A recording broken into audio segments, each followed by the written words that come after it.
Hello, Michelle Earley here with Magnolia School of Real Estate. We are looking today at the 10 most asked questions on the Florida real estate exam on 2022. So let's go ahead and get started. First question, I'll give you just a moment to read that and then we'll look at it together.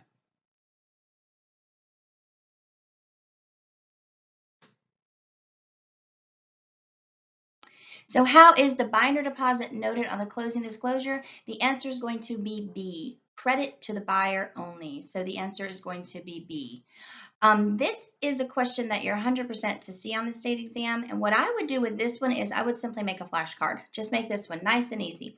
How is the binder deposit noted? Credit to buyer. Sometimes it might just say credit buyer. Sometimes it might say credit buyer only. And so that would be the same answer. And if you think about it just for a moment, if you as a buyer put down, let's say $50,000 in escrow, when it's time for you to pay the rest of the money or to come to the closing table, you are going to want to be credited that amount that you put down. So again, with this one, I would just make a flashcard because you're sure to see it, and I would just memorize. Anytime someone said binder, I would say, oh, credit buyer, and just lock that easy point right down. Number two, I'll give you a moment to look at it, and then we'll do it together.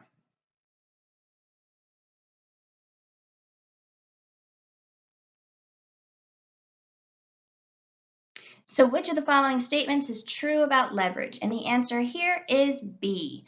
Leverage is the use of borrowed funds to purchase assets or to finance an investment. So again, this is one of those questions you're sure to see. And listen to what leverage means. So imagine you were going to buy an ice cream shop. Let's say you're an investor and you were going to buy an ice cream shop. And every single month, the ice cream shop made $2,000 profit. So what you decided to do, instead of using your own money or your equity as an investor, you decided to borrow the money. So you went and you got a loan. And so every single month, your loan payment is $1,000 and the ice cream shop makes $2,000. So every month you go to the ice cream shop, you pick up $2,000, $1,000 in your pocket, $1,000 to the bank. That is an example of positive leverage because what you did there is you're making money off of money that you borrowed, and that's the definition of leverage. So on the state exam, when you see this question, which you sure are to see, you're looking for anything that says borrowed funds because that's the definition of leverage. It's going to be borrowed funds to purchase or finance an investment. Number three, I'll let you look at it and then we'll do it together.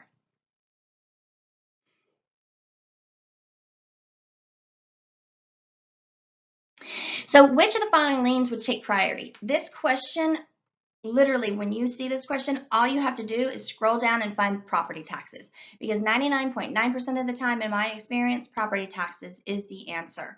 And if it wasn't property taxes, it would be special assessment, which isn't even one of the choices here. So it doesn't matter about these dates. And the reason it doesn't matter about these dates is because A, B, and D are junior liens. They just don't get paid first. Only superior liens get paid first. And the only superior lien in this list is the property tax. And furthermore, superior liens, there are three of them. And they even come in order of priority. So the first one is property taxes, sometimes called real estate taxes. And that's our answer here.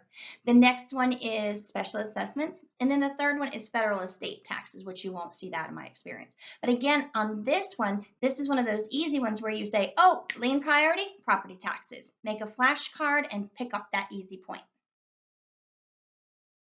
Okay, I'll let you look at it and we'll do it together.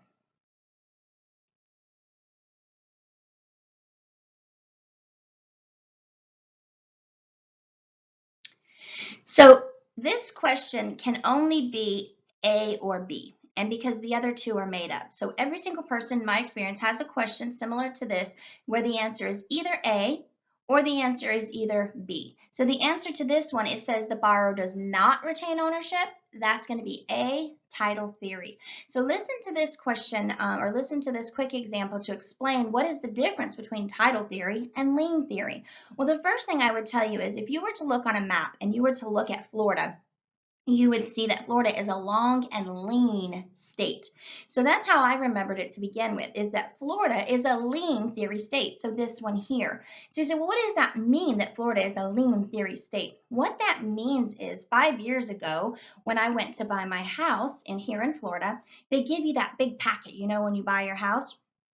And in that packet was my deed. Now, mind you, I borrowed $250,000. I hadn't made one payment on this loan, but I left with my deed. And see, the way that you prove ownership is you show your deed. So even right now, I'm 5 years into my loan, but I still own my house. I have from the first day at that closing table. So I have my deed, and that's how I prove that I own my house. Now look at this one. Look at title theory. If you lived in California, which is a title theory state, when you go to the closing table, they don't give you your deed. They show it to you and they say, don't touch it. We're going to mail this to you in 30 years when you pay off your loan. It's almost like a car. You don't get, it's exactly like a car. You don't get your car title until you pay off the car. So in this question, in which of the following theories of mortgage lending does the borrower not retain ownership? Oh, well, that's title theory because they don't have the deed. It's almost like you're a renter in a title theory state. So when you get to the state exam and you see this question, just prepare yourself. Okay, is it the one that says does not retain ownership? Because that's title theory. Or is it the question that says the borrower does retain ownership? You would say, oh, that's lien theory. And you're going to surely have one of those questions. So again, I would make a flashcard for it. Okay, next question. Give you a moment to look at it and we'll do it together.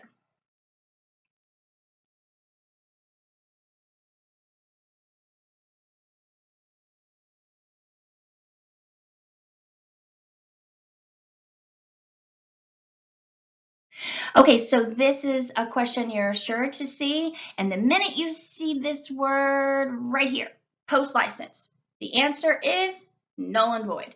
It can be no other answer. If you don't do the 45 hours required post-license course before the first expiration of your license, which is going to be somewhere between 18 months and 24 months from the day you get it, if you don't do that 45-hour course, your license is going to go null and void. We offer that course here at Magnolia online, but again, you're so far out from that, I wouldn't even think about that right now. 100% you're going to see this question, and the minute it says 45-hour post, the answer is null and void. Now, they're going to ask you 2 more questions about the status of your license. One of those questions is going to be, what happens if your broker dies, resigns, or is otherwise removed from their position? What is the status of your license? Well, that's going to be involuntary inactive. The next question they're going to ask you is, what is the status of your license if you don't do the 14 hours that comes after this one? And that is also involuntary inactive. So make sure you see those 3 questions coming a mile away. They're going to come from chapter 2. Post-license, null and void. 14 hours, involuntary inactive. Broker dies, involuntary inactive. So that's 3 questions right there that you're sure to see. Let's do the next one.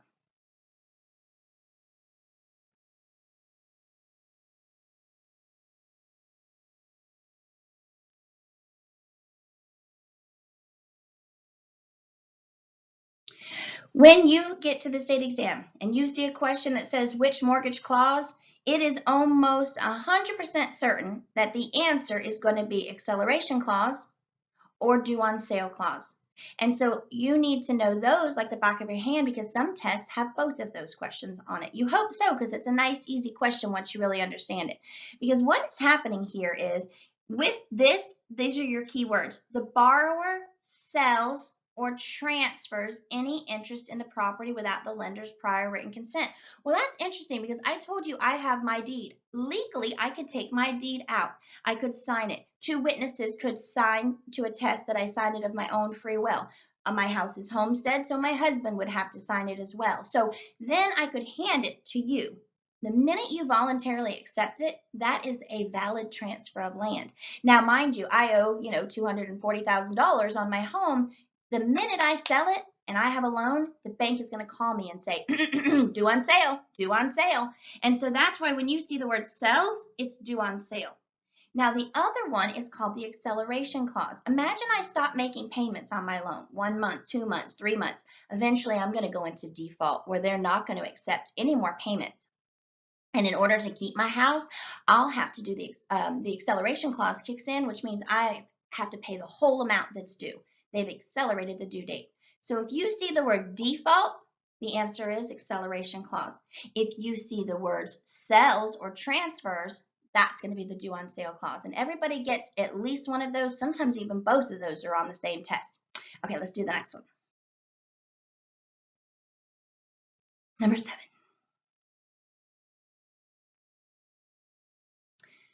Okay, the minute you see this word subdivision and surveyor, you're looking for lot and block. There it is, B, lot and block. This is a flashcard. I would make a flashcard, and the minute someone gave me a quiz and said subdivision, surveyor, or survey or subdivision, any of those words, I would say lot and block, lot and block. Memorize it just like you did the binder. If you hear binder, you need to hear credit buyer. If you hear subdivision, lot and block. Because these other methods, which meets and bounds is the same as the surveyor's method, so it couldn't be that because those are the same. And then the government survey method, that's the one that breaks up the state in a checkerboard grid. So you're looking for subdivision, lot and block. Make a flashcard, and it's certainly, in my experience, you're 100% to see a question very similar to that. All right, let's look at the next one.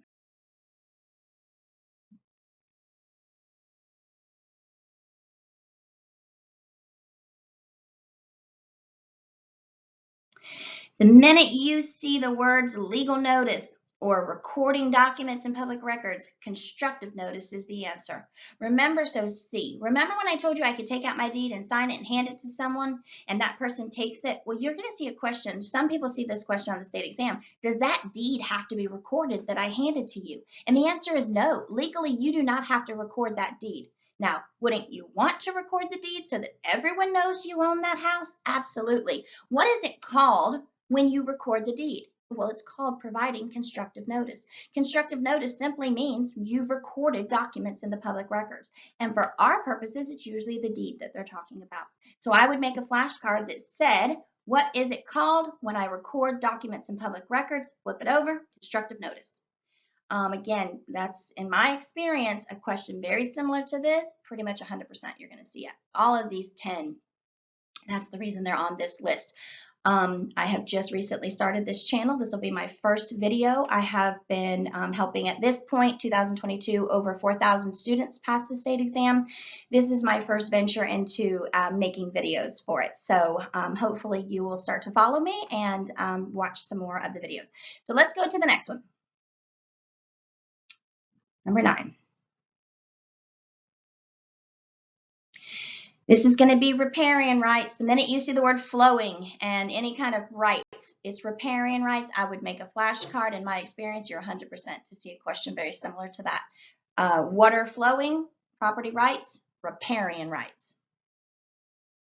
And before we get to the 10th one, I just want to show you, I do have an online cram course. It's $49. If you liked this video, the online cram course, I made it so inexpensive so that everybody can afford it, because at this point, you've probably already paid for a course, and you may have already paid for a prep class, and you've already probably paid so much money. So that's why it's only $49. You can access the course at magnoliaschoolofrealestate.com. And what it is it's not really a course. It's more like a at your pace questions and answers. And it's formatted like the state exam. And this is the material that is on the state exam. I've watched a lot of YouTube videos, and it's so funny because sometimes people are just grabbing questions and making a video.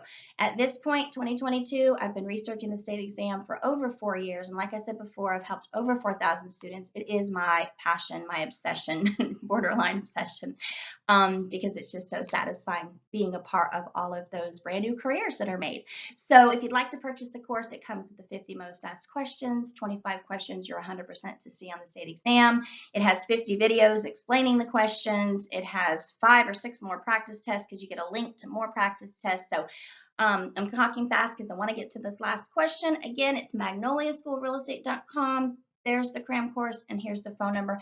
Even if you just want to talk about the state exam, call me. Most of the time, it's me answering the phone or our office manager, and we'd be happy to talk to you about the state exam. So let's look at the last question, and there it is.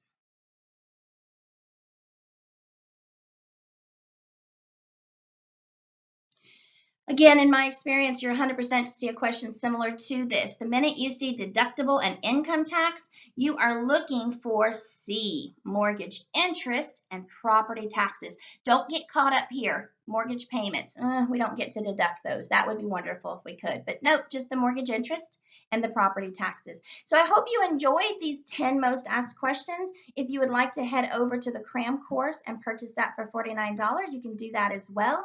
And if you ever need anything or have any questions about the state exam, definitely reach out to me. Oh, and let me tell you one last very important thing, and this is probably going to be in every single video that I make. make sure you Google the candidate information booklet for the real estate sales associate exam. So let me just say that again. It's the candidate information booklet for the Florida real estate exam. The DBPR doesn't just put together a test and just say, okay, try to pass it.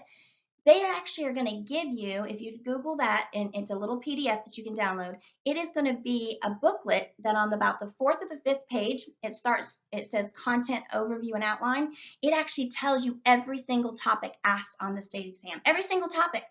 And even better than every topic, it tells you how many questions come from every topic on the state exam from your text. So it could be your textbook, it could be an online course, it doesn't matter what you took. There's always 19 chapters. And every time you take the state exam, there will only be one question from chapter 1, 6 questions from chapter 2, 2 questions from chapter 3. Chapter 5 and 11 have 12 questions each. There are 5, getting too excited. There are 5 chapters that contain 49% of the material that's asked on the state exam, meaning 49 points. Also, you're only going to have 5 to 11 math questions, so don't worry about the math. Especially if you purchase that cram course, you're going to have 3 commission questions. You're going to have 1, I call it the divided by question. It's the one where it says what's the north half or the south half, and it's such an easy question, and I'll make videos on that for sure. You're going to have 1 street paving question. That one you want to remember at the end to divide by 2. You're going to have a discount point question, and either the bins or the lots is what I call it, and I'll make videos on all of those math questions as well. So hope you enjoyed the video. It was nice making my first video for YouTube. And again, magnoliaschoolofrealestate.com if you would like to watch a video there about the school and also to purchase that cram course. Have a great day. Good luck to you.